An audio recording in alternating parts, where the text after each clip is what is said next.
میرے نانا نے ابو جہل کا، ابو لہب کا، میرے والد نے معاویہ کی، اسی طرح امام حسین علیہ السلام نے کہا کہ میں بھی یزید کی بیعت نہیں کروں گا۔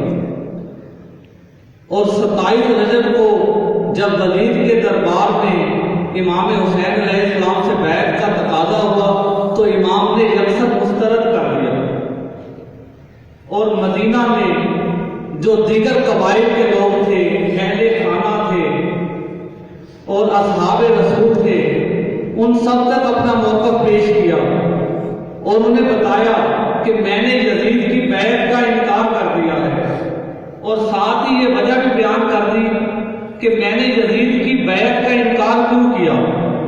اس لیے کہ یزید شارب الخمر ہے، فاسق ہے، فاجر ہے، بے گناہ افراد کا قاتل ہے، اور مجھ جیسا کسی یزید جیسے کی بیعت نہیں کر سکتا۔ اور امام حسین علیہ السلام نے، کچھ لوگ یہ سمجھتے ہیں کہ امام حسین علیہ السلام نعوذ باللہ مجبور تھے۔ امام حسین علیہ السلام مختار تھے، مجبور نہیں تھے۔ بنی امیہ اور آل مروان یہ چاہتے تھے کہ امام حسین علیہ السلام کو مدینہ میں شہید کروا دیں۔ امام حسین علیہ السلام نے ان کی سازش کو، ان کی چال کو کامیاب ہونے نہیں دیا۔ آپ نے اپنے قیام کو مدینہ سے مکہ کی طرف منتقل کر دیا، اور جب آپ مکہ میں موجود تھے تو عمر بن سعید جو وہاں کا والی تھا اور امیر حج بن کر آیا تھا، اس نے بھی کوشش کی کہ امام حسین علیہ السلام کو حج کے موقع میں مکہ میں شہید کر دے، لیکن امام حسین علیہ السلام نے 4-5 ماہ مکہ میں قیام کیا، اور مکہ میں قیام ایک بہت اہمیت کا حامل ہے۔ کیوں کہ مکہ، کعبۃ اللہ مکہ میں ہے، مسلمانوں کا عبادی قبلہ مکہ میں ہے، لوگوں کا تجارتی مرکز مکہ ہے، لوگ نقلی عمرہ کے لیے مکہ آتے تھے۔ تمام مملکت اسلامی جب مکہ میں اکٹھی ہوئی تو امام حسین علیہ السلام نے خطبہ منا دیا، جس میں ظالم حکومتوں کے بارے میں انہیں آگاہ کیا، اور علماء کو کہا کہ آپ کا کیا فریضہ ہے۔ علماء کو بتایا کہ اللہ نے قرآن میں علماء یہود پر لعنت کی ہے، اور یہ لعنت کیوں کی ہے؟ اس لیے کہ وہ امر بالمعروف نہیں کرتے، نہیں انل منکر نہیں کرتے۔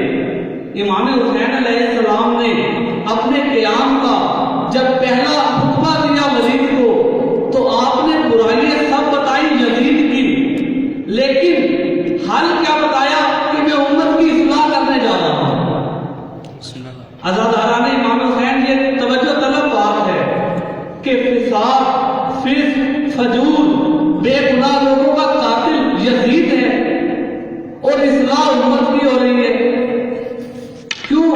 امام حسین علیہ السلام لوگوں کو بتانا چاہ رہے ہیں کہ اگر آج آپ کے اوپر ظالم حکمران ہے تو اس کی وجہ امت کی خاموشی ہے، اور جو امت کا فریضہ ہے امر بالمعروف، نیکیوں کا حکم دینا و نہی عن المنکر، اور برائی سے روکنا، لوگوں نے اپنی یہ ذمہ داری ترک کر دی۔